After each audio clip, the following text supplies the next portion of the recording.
Opinions Unqualified. Welcome to this week's episode of Opinion Unqualified. I think it's episode 40. Yeah, it is 40. 40. I'm pretty sure. 40. So that's big one. 40 weeks, 10 months of us getting together every single week. A little bit different today. We do have some sunlight. Yeah. Usually we record it in the evening on a Monday, but I was busy, so we're going today. Plus, it's a public holiday today. So hello, Sammy. Welcome. Thank you. It's always great to be here. It's always fun. A bit different, but it's all right. Yeah, I think there's a lot of excitement about last week having Chad on, and I didn't actually think we could get someone as big a profile as Chad, and we haven't. But we've still got a sensational guy and another, fortunately for me, a family member of mine who I love very dearly. My cousin Bruno. Say hello, Bruno. Hey guys, how you going? Good to be here. Yeah, thanks for coming in. So we are recording on Australia Day, Sammy. We are. So I've noticed probably in the last 5 years that there's been a major swing in the public perception of what Australia Day is.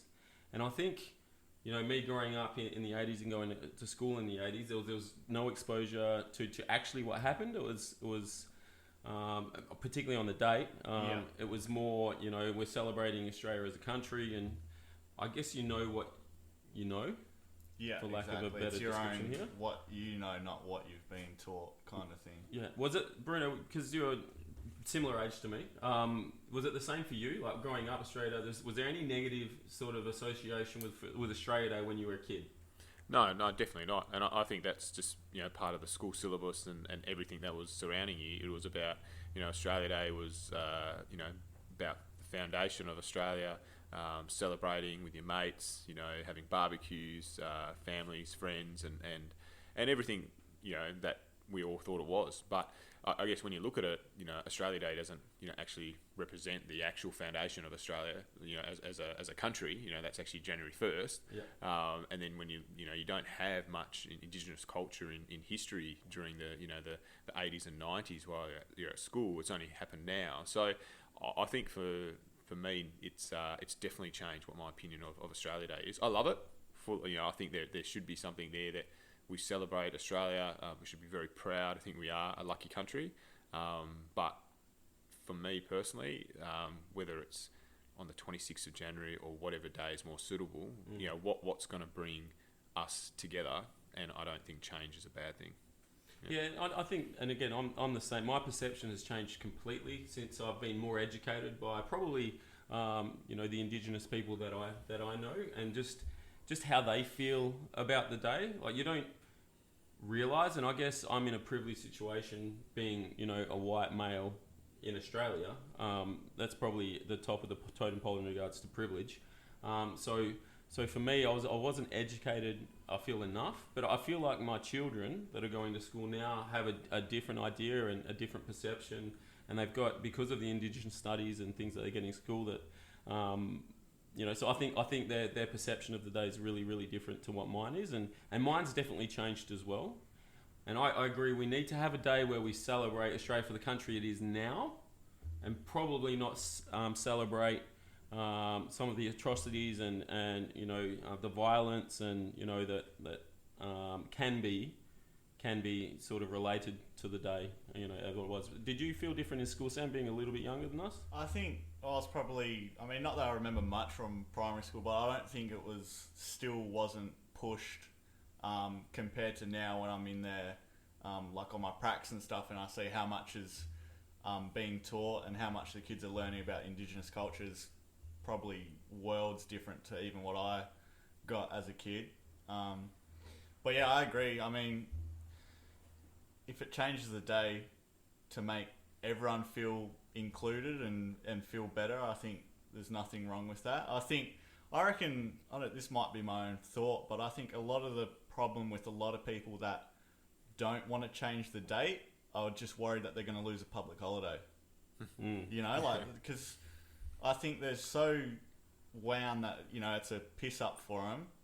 And they think, if we get rid of this day, like, are we going to have a public holiday where I can get pissed or, go out and do stuff? And it's like, if that's your main priority, then I don't know, Yeah.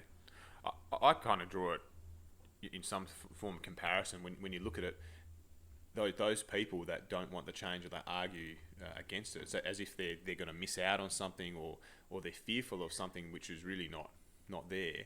And two major things that happened in history, like, you know, you're talking about when women couldn't vote, and then they could vote, you know, and there was such, you know, resistance by, you know, many men, white men, WASPs as they say, white Anglo-Saxon Protestant men, where they were saying women shouldn't vote, and then they voted, and what did that take away from the world? Nothing, you know. And then now, you know, in the last few years, when you look at gay marriage and equal rights, you know, the people who had probably the biggest fear or angst against it was as if it was going to impact their lives and take something away from them, and it had nothing to do with them at all. Like, if you're not, you know, that way inclined, or you've got different belief systems and things like that, you still continue to go to church and do what you want to do and live your life. How does that impact you? You know, like, unless you're looking for it to make a point of it. And I think maybe also with Australia Day, it's like people saying that, oh, we shouldn't change the date because it's, you know, this is the date. And when you really ask them why, is it really going to make a difference? Because the sentiment of why you want to celebrate Australia Day will be the same if it's on any other day of the year. You know, I want to know if we put out like a poll, or even if you just ask anyone, why is Australia Day on the 26th? I wonder how many people would actually know why. That's on the 26th. Yeah. Yeah. Well, you know what I mean? Like, to be honest, I don't even know why it's on the 26th. Like, I couldn't give a reason why.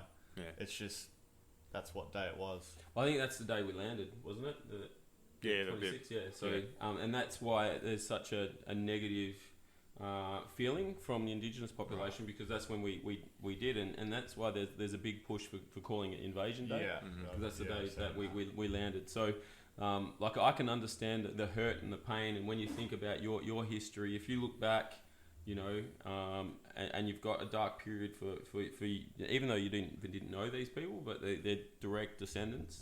You know, there's got to be some sort of emotional, like, turmoil or impact from that. So, from my perspective, changing the day is probably going to be a positive thing, because it will bring, you know, the whole of Australia together. And I think that's what the day is intended to be, is a day where all Australians, no matter if you're immigrant, no matter if you're Indigenous, no matter if you're, you know, white Anglo-Saxon, we can celebrate the fact that we live in a free country, you know, that celebrates all creeds and colours and religions and sexual preferences, because of the fact that we're a free country. And I know a lot of the time it doesn't feel like, for some of those people, that we're in a free country, but we're very privileged to be here, and we need a day to celebrate. But I think there has to be some, I guess, historical sensitivity towards the people that are impacted in a negative way. So from my perspective, change the day. We still get a public holiday. People still what they want to do. Yeah. But yeah, anyway, so it's a big subject, and I appreciate you guys sharing your thoughts on that, because it can be something that divides. You know, even in my own friendship group, I have division, you know, there. And it's, sometimes it can be a tough thing with friend groups as well and stuff like that. Just people's different opinions. And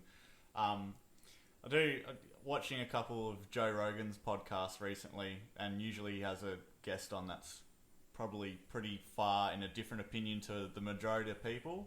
And he really pushes the kind of, people can have different thoughts, but just respect, you know, like there needs to be that respect, I guess, in both ways of what people are going through or what they're trying to push. Yeah, no, I agree. So today, Sam, on the way, got us coffee. So I'm throwing us off track here a little bit, because I was just thinking about this. So there's a massive trend now of gyms that have cafes. Like, there's so many, I see a lot of gyms and they have cafes in the gym. And I keep thinking to myself, if I've just done a workout, the last thing I want is a coffee. Like, genuinely, that's the last thing I want. So I'm wondering, like, who honestly thought that was a good idea to start with. And it seems that they're successful. So, look, do you guys have you do a tough workout, do you have a coffee? No. I don't. But they, you know, these places, they do smoothies and stuff like that. And then also, they do food. Yep. So after a workout, you might be a bit hungry, or, you know, if you got work straight after and you don't have time to go home and you haven't prepped any food, then you grab something to go and whatnot. So Is there something wrong with me? Because I don't want to eat after I work out either. No, I hear what you're saying, and for me, yeah, definitely. I mean, after my workout, you know, if I have a big workout and hit out, I'm probably having a protein shake or something healthy, and you know, get on with my day, and I might have a coffee later on or something like that because I'll do it quite early. But I can't help but just envisage, like, I know there's a, you know, a club up in Kings Park that they've got a bar and wine and, you know, and I can just imagine people, you know, walking lazily on the treadmill for, you know, an hour, and throughout that time they're talking, not ever losing their breath. Yeah. And then they get off that treadmill and then they go, you know, in their workout gear, down to the bar, and then they're, you know, having a beer or wine, and then they're talking for another hour, and they feel that they've kind of done enough to, you know, to work off the calories of the wine. I think that's just really unusual. I mean, look, everyone's different, and social activity and I think interaction is really, really important. But for me, if I go to the gym, you know, I'm there to not be a fat bastard and get fit. You know? Yeah. I actually think, look, because I'll have times, because it varies what time I work out. Yeah. But I'll work out hard. But after that workout, a cold beer is actually really quite refreshing after doing it. So I think if like Varsity Bar in Joondalup, if they had a gym there, I'd probably, you know. That's a bit of an extreme. So F45 should move into Varsity or something. They should have some joint venture there. Yeah. Well, like, it would be a symbiotic relationship, because you'd have to, if you go to one or the other, you'd have to keep on going to one or the other, because, you know, you're hungry, then you're putting on weight, you got to go work it off. And Well, I just think and you look at the burgers that they have there, like the Home Run burger, like a massive burger, and you're like, well, man, I'd probably have to do 5 workouts to get rid of that. But it seems like good value. But yeah, I thought that was interesting. So, firstly, Sam, thanks for getting us coffee. No worries. A legend. I love it.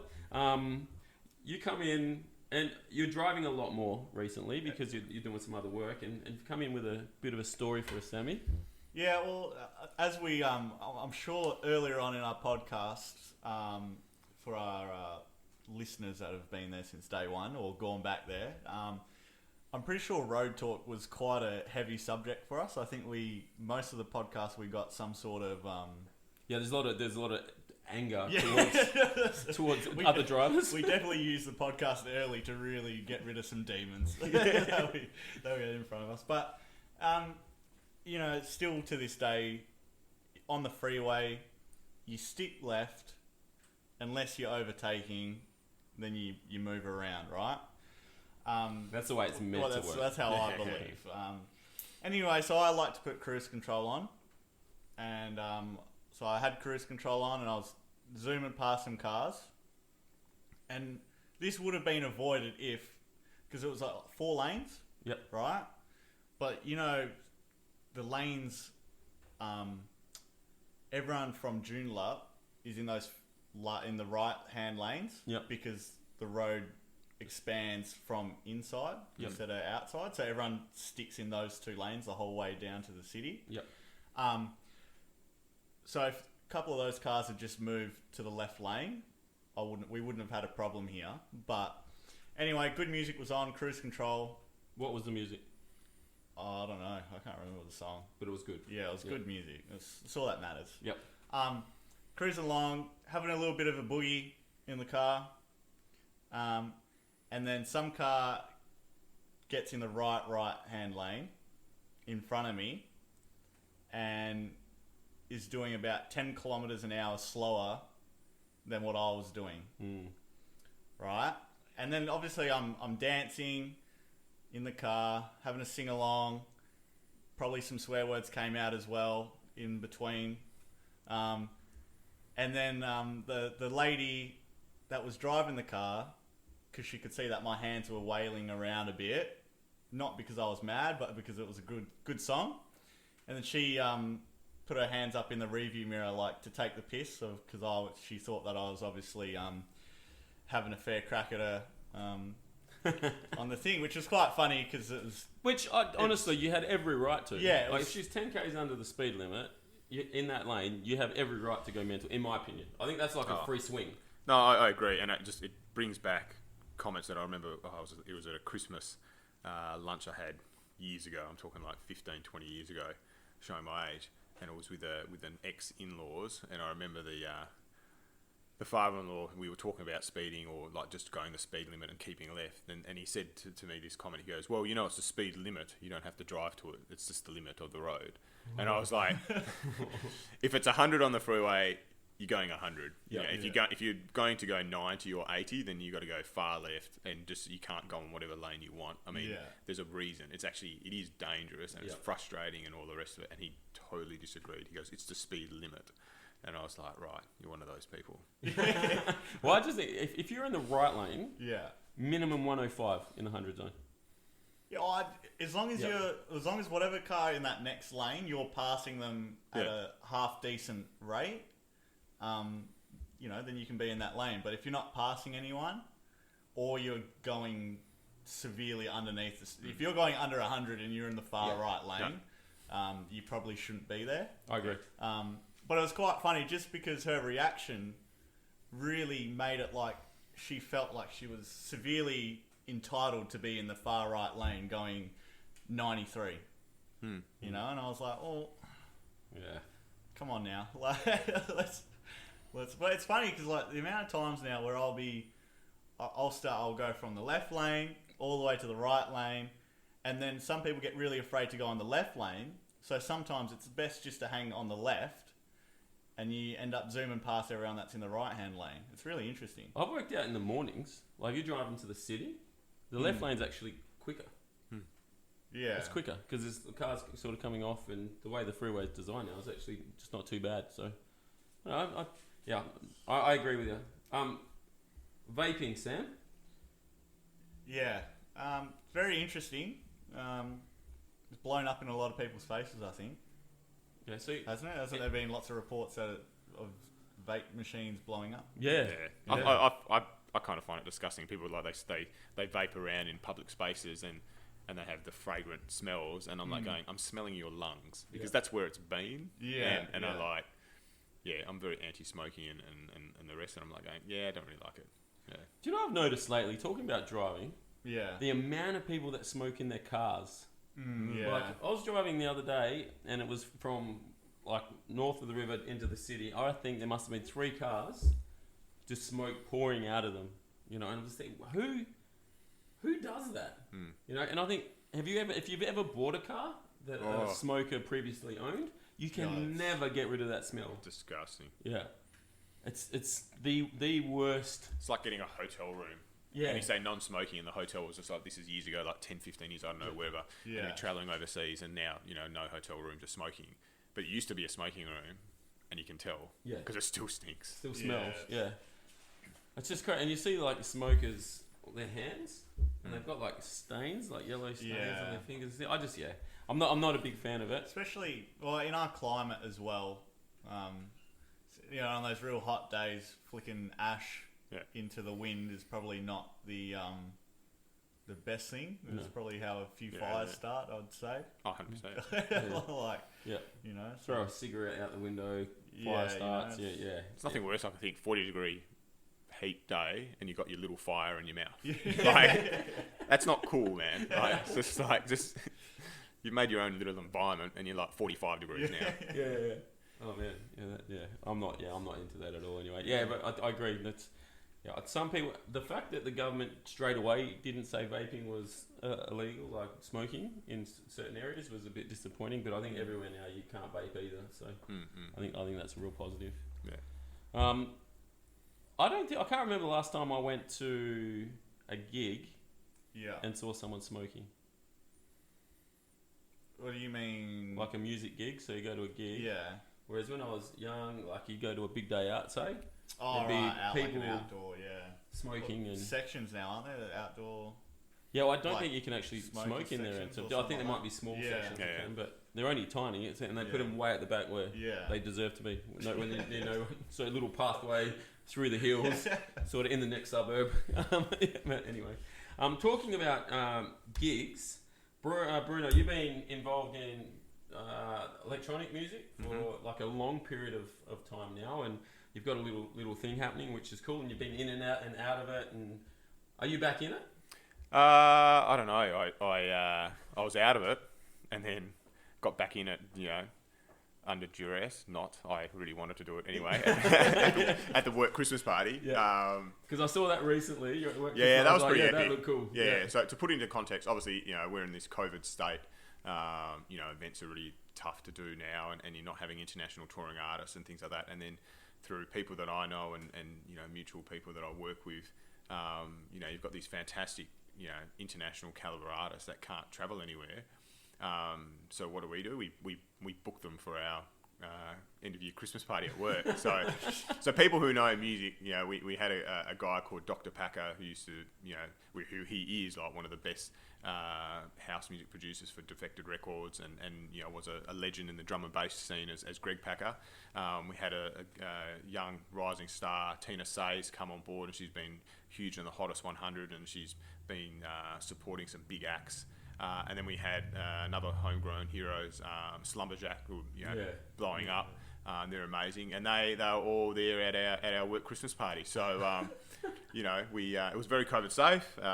Everyone was maintaining their distance. Yeah, I'm sure they were. But it was a cracking event. But look, I mean, when I participate and I get into those events and things like that, definitely I'm passionate about it. I just love music. I mean, I played saxophone when I was young. Always had that as who doesn't love a mine. saxophone? Yeah. I think it's part of the South American blood, conflicting with the Croatian blood. It's that bit of craziness in me. But I know, like, good music and good times. I mean, I've been to rock concerts. One of the best rock concerts I went to was actually Alice Cooper, which I never thought I'd like. Yeah, right. But it was old school rock. It didn't have digital displays. It literally had these massive curtains dropping down with all these themes and sets and stuff like that. And he's got his vocals still. But then just the same, went, seeing the Prodigy before Keith Flint passed away, unfortunately, and that was amazing. And I think just music just pulls people together, and like-minded people. You have 1,000 or 100 or 20 people at a house party, and if they're all vibing it, it's pretty cool. It's pretty cool. Yeah. Yeah. No, I agree. My question to a DJ, now that we've got a DJ here, and I've always wondered, because when you watch like a DJ set, like Tomorrowland or something like that, and you watch the DJs up there, right? Yeah. And you're like, that is sick, right? And they're flicking buttons, and they're doing this and doing that, taking the headphones on, putting them back on. Yeah. And it's like... The one headphone... How many of those button flicks and twists actually do something to the thing, and how much of it is just old mate sitting on the plane doing the mix, doing the pre-production. Yeah. Oh, look, I think that is actually one of the biggest arguments or discussion that happens in that world, I guess you could say. And you definitely have musicians, who let's say playing a rock band, they'll argue against what a DJ is not a real musician and whatnot. But I think you just have to take it for its merit. I'd say definitely majority of DJs or producers, they do a lot more of their work, before their performance. Yeah. Preparing the music production, whether editing it or sampling, and items like that. And it's a different type of performance once you get on stage. But yeah, it depends on the genre of music and things like that. I mean, for me, anything that I do, and most of the people that play the music that I like, when they're DJing, all the button pushes and what they're doing and all that is actually making a difference. It's actually pulling in tracks or sampling or doing whatever, right? But, there is a lot of, urban legend or talk that some people, though, might pre-record a lot of things and it's just basically there for the show, you know? And part of it is on some of those shows. I mean, when you look at those setups, let's say like Tomorrowland, and it's all synced with lighting, pyrotechnics and all the rest of it, there will be some segments of some of those main stage shows where you've got like 50,000 people in front of you that they want it to go seamlessly, and you're there for the entertainment factor. So there was a CEO of Beatport, which is the biggest online music portal in the world, and he actually said in a forum once, he goes, I couldn't care if, whatever number one DJ at Tomorrowland went there and he just pressed play and he played to the crowd, but if every person in the crowd had a fantastic time and they loved the moment, he goes, what does it matter? It matters to the purists and matters to this and that. For me, I'm like, I don't think that's right, but... So I think the opposite. Different. I think it's fine as long because if they've created that music previously, they've released that music and they've put it together. Well, what's wrong with that? Like, I don't see anything wrong with that personally. They get up there, they entertain the crowd, they talk to the crowd, like they play the songs the way that you like them, and Yeah. You know, like it's because it's not like they're you know, say they take a a piece of guitar instrumental and they put it in there. It's not like they're sitting there playing that guitar instrumental. They're pulling it anyway. So yeah, I also don't really care, but like I do one time want to see like one of the people that is accustomed to flicking buttons for no reason when they got some play. Just to like walk up there, give it there, how's everyone going? Are you ready? And then just click play and then just sit down. Just to like listen to my sick mix now. Like, No, well, there is a classic guy who does do that and he does it as a troll and a dead mouse. So he live produces his music. So he has his computers and his MPCs and MIDI. He's got all the tools on, right? So when he performs, he's actually playing live, right?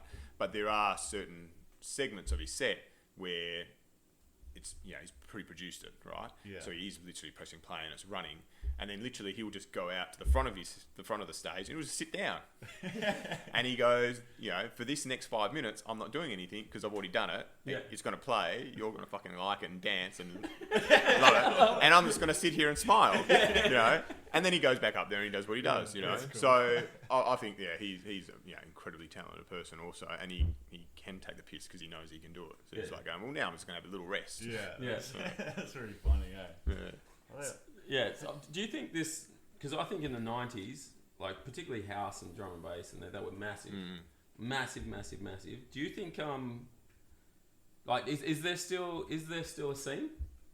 Oh yeah, definitely. There definitely is a scene, and I think to be honest, I think because of COVID, I think the scene has gotten better.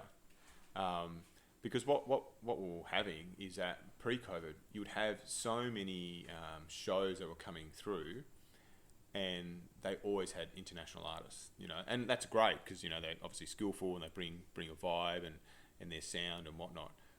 But it was just basically, if you didn't have an international artist on your lineup for many shows, they just didn't get crowds and you didn't get to hear new music because you basically went to a club which had local DJs, which pretty much were determined by the venue to play the same kind of 100-song track list throughout the night, and everyone's heard them. And you could go to several venues in Perth, and it's almost like I've just listened to the same music everywhere I go. Yeah. Whereas now, because of COVID, you're not having these international shows. People are really keen to go out. I think they're definitely probably partying harder when they go out to clubs and pubs and stuff now because they've just been like in a box for so long. I can relate. Yeah. But then they're more open to, they've got maybe a longer attention spans when the DJ's playing, and I definitely see, that some DJs who they've got the crowd and they'll throw in something that's a little bit more underground or something that's really new and fresh. It hasn't had radio airplay, and the crowd vibes it and they really enjoy it. And I think that's actually a really cool thing about DJing is that it's to try to get to that stage where you've got a following and you can bring something different every time you perform, and people like it and they go, I don't know what this track is. I don't know. They're trying to Shazam it, and it might not be a listed track. It's a track ID, but they're having a good time, and they're more about going to the venue and to the party to enjoy themselves and have a good time than listen to all the songs they know. I mean, the best nights I've ever had is going to shows where I don't really know the artists. I love the music, and I go, that was awesome, and then I become a fan of that artist or that DJ or whatnot, and then you're like going, that was cool, that was an experience. Otherwise I'm just going down to the local club and I've listened to the last 30 songs that's on the top 20 Spotify that you can listen to in your car. Yeah. Probably the last one for me in sort of this little segment. Will we see you on the decks again? I don't know. Yeah, I mean, I won't say no because, I do love it. Like it's really, really, really cool. I mean, I think you have that connection with people, and especially when you have that like-minded group. It sounds demeaning, but you kind of feel like a puppet master to some extent, right? But in a good way, because you're like going, those people there are loving it from what you're doing, and you're like going, I'm loving it just as much, you know what I mean? So we're on the same wave, and it's just really, really enjoyable. So, I've got a bit more time on my hands to some extent. So, yeah, maybe. And stage name stays the same? Yeah, still Ozra. Yeah. I went through a couple of different ones over the years, but that's just nice and easy. I can spell it. Yeah, I can spell that. Yeah. That's start. good. Yeah. When we talk about sort of big music events, right, so look, I'm a little torn on this particular subject, but what's your preference in regards to, say, a big music event, say it's your favourite type of artist, inside venue versus outside venue? See, I haven't been to much, but I'm an outside person. Yeah. So I think I'd prefer a nice night under the stars, fresh air. Sometimes I don't like being in a club or something like that, and then you're getting all sweaty and like no fresh air. So outdoors, I reckon, would be my preference? choice. Yeah. Okay. Bruno? I think definitely outdoors. I mean, Perth's got some, cracking outdoor venues. I mean, I think probably you've got the top three in my opinion. Let's say top four, because I think they're quite diverse. You've got Red Hill, which is, I think, is amazing. It is. Looking over the city and things like that, which is great. Whitford's Nodes, which has been used for a couple of parties of late, which is grasslands next to the ocean, which is great. Coast Beach Club, sand in your feet. That's really cool. I think they're all like amazing venues, and then you've got Belvoir, which has just had a lot of big shows over the years, and it's just got a lot of history behind it. Although it can get hot as hell out there. So I think outdoor festivals are great, and I really do enjoy them. But to be honest, I think, and that's why I really got into DJing and music, and especially electronic music. It was more about the people. It's who you go with. But I think that's with a lot of things of life. You can have New Year's Eve at home, and if you've got a couple of your good mates around, you could have the best New Year's Eve ever. It doesn't really matter where you are. But I do like outdoors, but I've had small intimate parties where there's only like 20, 30 people in a guy's garage, and it was just as good as being outdoors with 20,000 people. Yeah. It's always interesting with 20,000 people though. It is, You see a lot of things that you just go. It's amazing how many people you know when you go to a festival that big. Yes. Like, you always run into 4 or 5 people that that you would never have thought would be there. No, yeah. And that's a great thing about the music industry too, some people I don't see as often. I don't have as many late nights nowadays, but you bump into them and you take off where you left because you've got such a strong common interest, and you have a drink and you have a bit of a chat and a bit of a dance and and you go, yep, cool, hope to catch you around. You might not see them for another 6-12 months, but then when you see them again, it's just like, oh, how you going? It's really, really, so that's really cool. I like that. Yeah, I think, like, for me, it's sort of if like I love the band, I've never seen them before. Their music sort of means the world to me. I'm picking an indoor venue because generally the sound quality is going to be better. And I'm going to be able to hear it and listen to it. Enclosed venue, and sometimes those enclosed venues feel a little bit more intimate. So depending on if I'm about the music, I'm probably thinking indoor. But if I'm about the experience, I'm definitely thinking outdoor. And that's why I loved festivals. When I was younger, you've got 30 bands on the bill, and you're like, I can see all these different bands, just all with my mates, and I'm bound to see something new that I haven't seen before, that one of my friends has really liked, that I'd go and watch and go, whoa. Then I've picked up something, like, I remember I'd never listened to Queens of the Stone Age until I went to a festival, which is weird, I know, but considering the music I'm into. But my friend said, look, we need to go see this band. Like, we cannot miss this band. And from that point on, I was like the biggest, Queens of the Stone Age fan that we had. So, I think it's definitely depending on what you're looking for. But in general, I think, I'm with Bruno. It's about the people. With good people, I think that's anything though, isn't it? It's like when I ask some mates to go out and they're like, "Oh, you want to go to that place?" I'm like, "Oh, yeah, but." I'll go anywhere. It doesn't really matter. But why does it matter where we're going? So, I've always believed that. I've always said if I've got one good person that wants to come out with me or whatever, I can have a sick time no matter where. No, exactly. I agree with that. Yeah. So Bruno, you went to a boarding school. Yes. When you were going to school, and a really nice school as well. Yeah. I've done a little bit of work there. But I can imagine going to boarding school has generated certain stories that people tend to be interested. Have you got anything for us? Yeah, I think boarding or things like society has changed so much. So I think one of the biggest things is that probably about 4 or 5 years ago we had a reunion and we went through the new boarding houses and on to that, because I'm originally from Port Hedland, so I was very fortunate that my parents footed up some cash and got me to go to school in Perth, because I think my life would be very different if I went to school in Port Hedland. Yeah. I definitely needed a bit of straight and narrow discipline. But anyway, when I went through the tour of the boarding house, it was really quite funny to say. But one of the disappointing things is that we went through the shower area, and they're all independent cubicles now. And I said to my mates, I said, "Oh, that kind of sucks." And people were like, "What? Like, why do you want to shower together, right?" And then it's like people get really interested and they really want to hear the stories. And they're like, "Okay, what happens in boarding school?" Right? It's not. But literally, we had like a communal shower, and it was like 4 showers. And it was adjacent to the toilet and the urinal, right? So if you're having a shower and someone wanted to use the shitter, they would get beaten up because mate, you can't shit while we're showering, because that's the moisture effect is no good. So go somewhere else. But we would finish sport or training during the week or whatever, and we'd have a shower, and we'd literally stay in there for about an hour, and you'd just be facing each other, all butt naked, of course, and and you finish washing yourself, but you're just having conversations, right? And then sometimes guys would pull on a plastic chair and they'd sit down and things like that. But you just had these locker room chats, and it was kind of like maybe what happened in the the old bygone era of football clubs and all the rest of it in the 70s and 80s. But a lot of these guys, I've known since because I started boarding when I was 10 years old.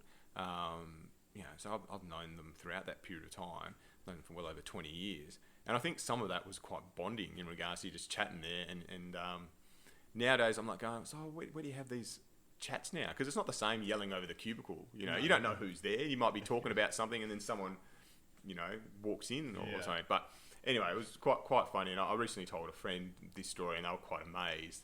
And I was like, oh, that's what guys do. And yeah, definitely I notice now if I go to a gym. I mean, I don't prance around the gym butt naked, right? I keep my towel on, But some people, they go, I can't believe people, don't get changed in the shower cubicle. And I'm like going, it's too small. It's like, it's hot. You've had a shower and you're wet and you're trying to dry yourself off. Like, I'm sorry, but at some point in time, I'm going to have to drop my towel and put my underwear on.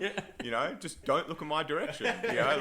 I'm not throwing it in your face, but I've got to get changed. So that's more on them than you, though. Yeah, I think so. I mean, I can understand where they look, but anyway. But I think I think little things like that in society have changed, and I'm not saying that we should bring back communal showers and whatnot, but definitely I think that my generation, as you come through, like with many things, things are a bit different. They're a bit harder. They're a bit real. And I think for a little period, then I think we went through a bit of a kid glove stage with adolescents growing up. I think now they're coming back a bit tougher, but I definitely say there's a generation maybe just after mine that I think, God, man, you guys are going to toughen up a bit. Well, I think just the story for me is the importance of conversation and how they build relationships and build trust in each other and friendships. So if you didn't have those experiences with those guys and the conversations that you had, would you have the same friendships as you have now? Oh no, I mean that's, to be honest, and it's not for everyone, because it was tough in the first 6 to 12 months when I did do it, and I was quite young. Like I said, I was 10, but I think the bond that you have from boarding for 7 years, majority of the guys they come in when they're 13, like year 8, so it was the last 5 years of school.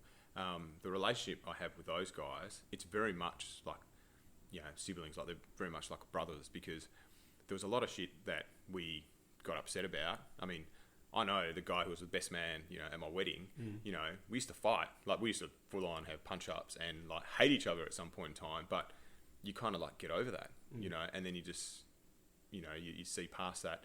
And there's certain things now that I know that, he's a top bloke, but he gets on people's nerves, and I just go, oh yeah, that's just him. But once you know him, you go, oh, he's a really good guy. Yeah. So I wouldn't have got past, him being a prick at the time, to see how good of a guy he was if I didn't have to live with him and things like that. Which, yeah, it does teach you a lot about tolerance and persisting with certain people and how you can find really great relationships and people that you thought, no, they're not going to be a fit for me, but yeah, they are. Yeah. I one story I've got as in communal showers. So a lot of people know I played footy. So particularly in country football, so you'd have a big communal shower at the end. Just a hose, right? Yeah, pretty much. Yeah.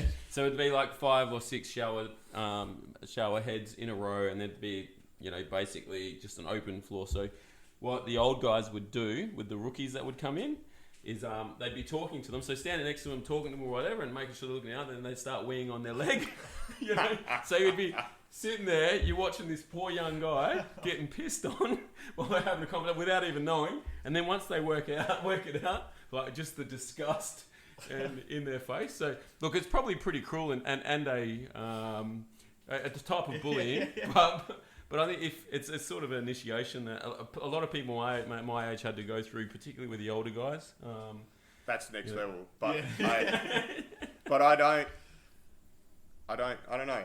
I can't advocate it, but I'm not saying it shouldn't have happened either.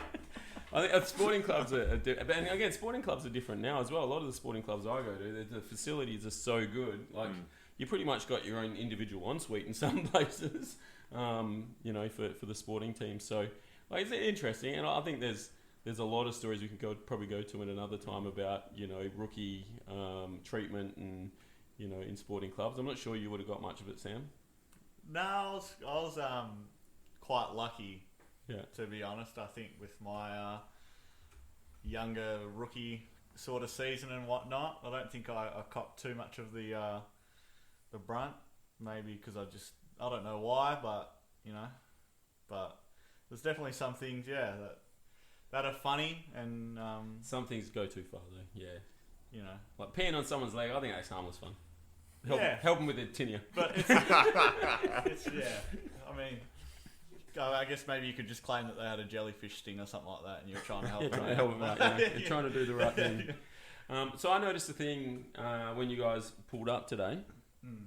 So both of you guys have imported cars. So my question to the podcasting world that listens to us, are you an arsehole if you have an imported car? Well, Nixie, you've got about 3 minutes. You want to tell us how you really feel about us now? I think I might just have a little bit of jealousy. Like in there, I'm driving a 2000 model Corolla, and they're my beautiful car. It's reliable and it gets me from A to B. That's but all it needs to do. Bruno rolls up in an Audi A4, and you've got your Mercedes out the front, and I'm feeling a little bit, out of the club, I guess. So just change the badges on your Corolla, you're right. Yeah. It's a shame. I mean, I think it's a shame that Australia's not manufacturing cars anymore and things like that. And I think. My first car that I had was a Holden WV Ute. Yep. And I only had that for a short period of time because God, it drank the fuel, but it was pretty awesome. So it is a bit of a shame that element has disappeared now. But maybe with Tesla or someone like that, because we've got so much lithium and we need more technology and things like that. Maybe we'll start manufacturing again. Who knows? But highly unlikely because God, it's like 2 bags of rice to build a car overseas. So, it's we need industry though, and I think that's the thing. So imagine. What do you think of electronic cars? I wouldn't mind a Tesla. I'm not gonna lie. Yeah, they look pretty cool. Some of them are quick as hell as well. Yeah, like the one of the Tesla models is like Model S, I think. Yeah, like 100 in like 3 seconds or something like that. It's either like I think I heard the other day that they've got one that like the battery lasts for 8 hours or something, like constant driving. Yeah, well, I mean, I think now you can get ranges that they get up to like plus 400 kilometers. And like for me, my weekly Ks is probably it's under 400 kilometers. So I'm like going, me driving in the city, it's not going to be an issue, you know. And then people go, oh, but you can't drive rural. But you can go down to Bunbury. And then it only takes, if you go to a fast charging station, it takes like 10 minutes to charge. Yeah. So I think it's going to get there. And why not? Like 10 minutes charging for 4 hours driving or whatever. That's pretty good. Like, I'd take that. Go there, have a coffee. Well, that's the thing. It doesn't hurt, especially if most.